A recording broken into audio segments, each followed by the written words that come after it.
What is up, everyone, and welcome to a special edition of The Danny Show.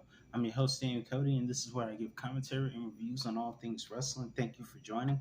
Before I get started, I would like to send my thoughts and prayers to anyone affected by the loss of the legendary Iron Sheik. My deepest condolences to the family, one of the greatest legends and legendary heels in this business. MJF ain't got nothing on this.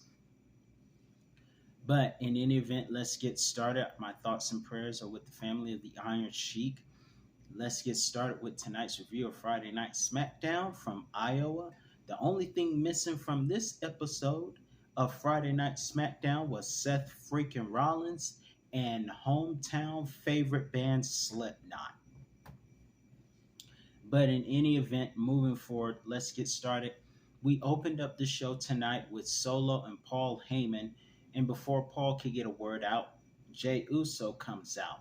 And Paul Heyman tries to persuade Jey that Roman is grooming him to be the next tribal chief.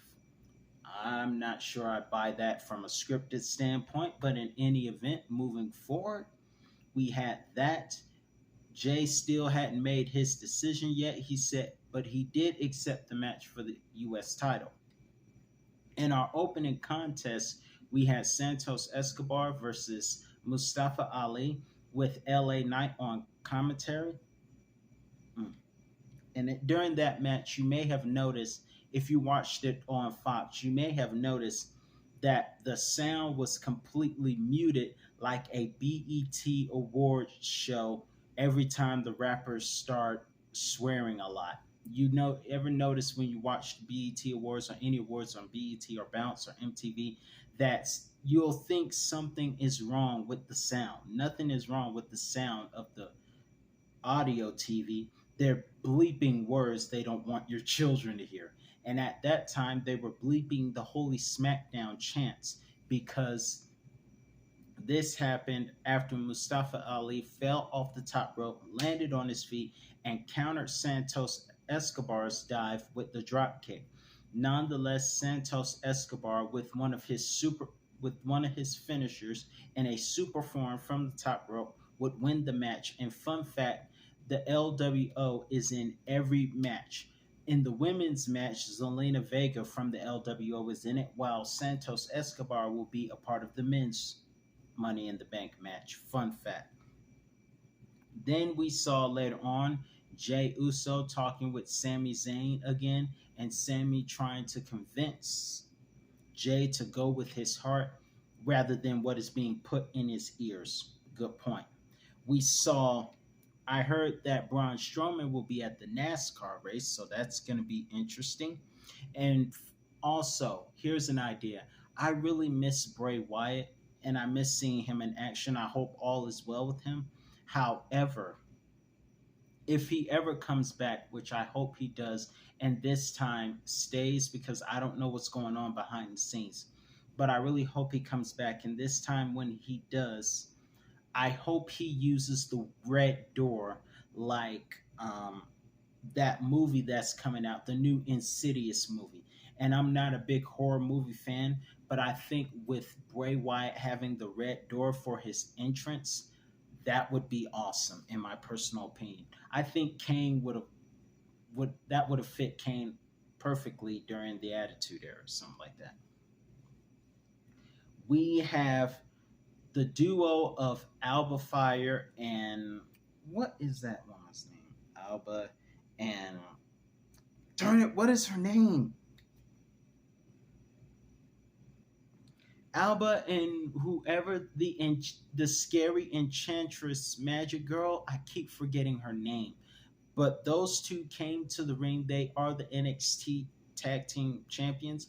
They were interrupted by Rousey and Shayna Baszler, and they were challenged to have a match for the unification of the Tag Team Championships, which I think would be pretty interesting. And also, this means we'll see Rousey and Shayna on SmackDown, though they are a part of Monday Night Raw.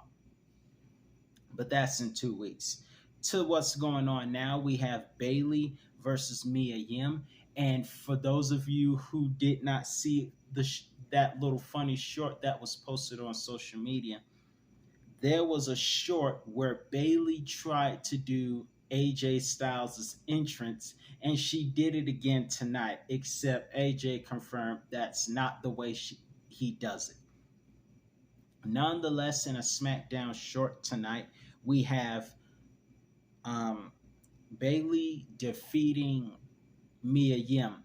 And I'm going to share something funny with you guys. Later on, after that win, after that SmackDown short, we had Scarlett come out and blow red dust onto AJ Styles, setting him up to be in the chokehold by Karrion Kross. I'm going to share something funny with you guys because I know how guys are these days.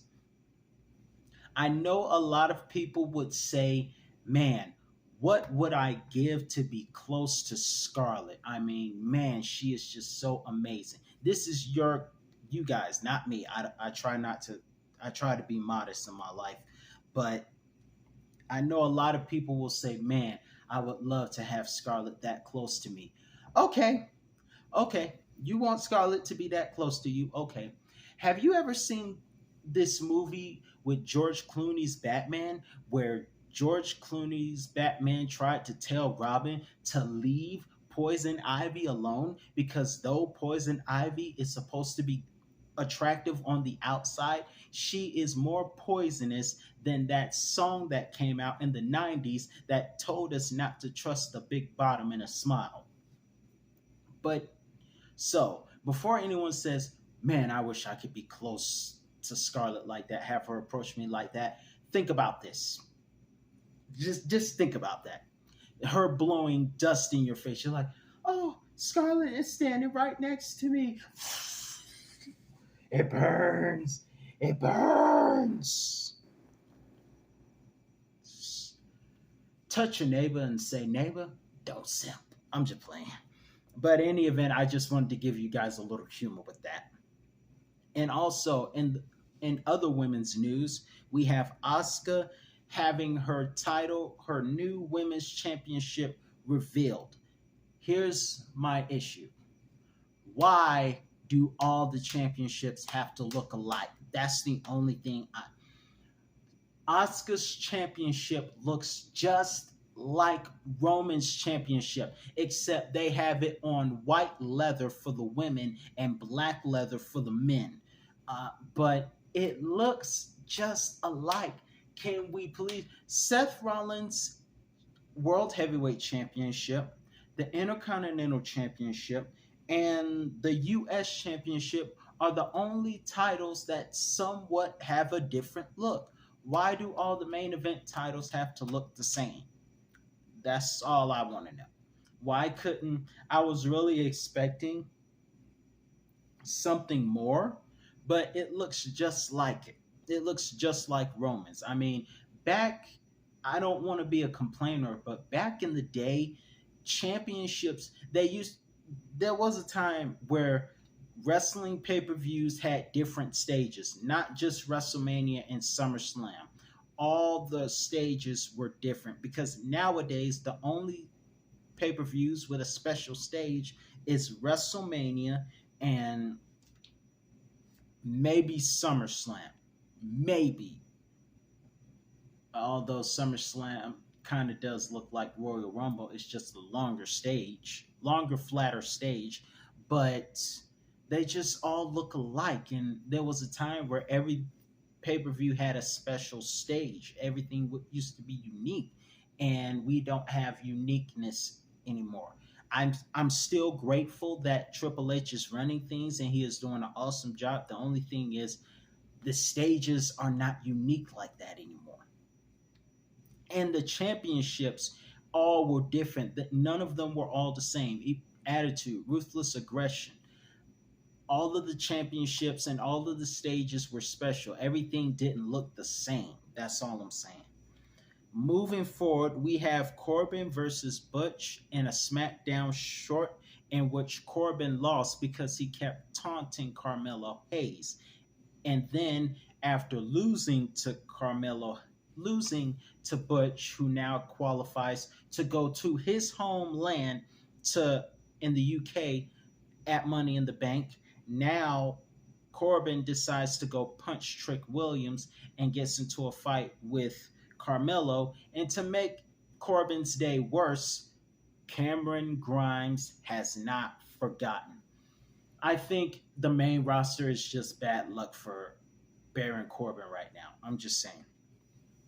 Also, EO defeats Shotzi in another SmackDown short tonight, which is thanks to Bailey. And by the way, Bailey likes Michael Cole. And of course, after that happens, we see a backstage segment between all the SmackDown and Raw tag teams. And what is Kevin Owens on? I mean, did what is Kevin Owens on? Because he has been acting. It's very entertaining. Let me just say it's very entertaining. But lately, Kevin Owens has been acting wild. This is ridiculous. You're not supposed to be here. Just Kevin, breathe. I mean, Kevin Owens. I mean, where's Gail King to say Robert, or should I say Kevin? Except Kevin Owens is not a pervert, but in any event, moving forward, did Kevin have too much sugar today? Just what happened? What's up with Kevin? But it's very entertaining, and I'm loving it. But Kevin Owens looks like he is going to explode. Somebody give Kevin Owens something to calm him down because he is just raging out lately. He's just like, ah. But in any event, our main event tonight, we have Austin Theory versus Jey Uso. Pretty good match. Near the end, we saw the Pretty Deadly guys come out and interfere. Jimmy Uso shows up, and then Solo comes and attacks Jimmy, knowing full well Jimmy is defending his other brother that he likes, Jey. Nonetheless, that goes crazy, and Jimmy accidentally kicks Jey. Now I'm concerned. Now I am concerned that he is going to choose Jey, that he's going to choose the bloodline.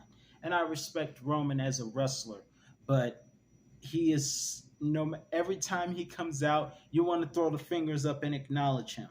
But then once he gets settled in, he reminds us all that he is a heel and you're supposed to boo him because he's a heel. And he has no problem pushing you to do that. But I'm very concerned. I'm very, very concerned that Jey is going to turn on Jimmy and Jimmy is going to be forced to go rogue. I want to see the Usos stay together. A house divided will not stand. Matthew 12:25 all day. But nonetheless, what do you think about tonight's episode of Friday Night SmackDown? Let me know in the comment section below. What are your thoughts? I'm your host, Daniel Cody, and if you enjoyed this video, be sure to like, comment, and subscribe, and share with your friends so we can grow this channel and continue to have fun talking on all things wrestling. But until next time, have a great weekend. See you soon, everyone.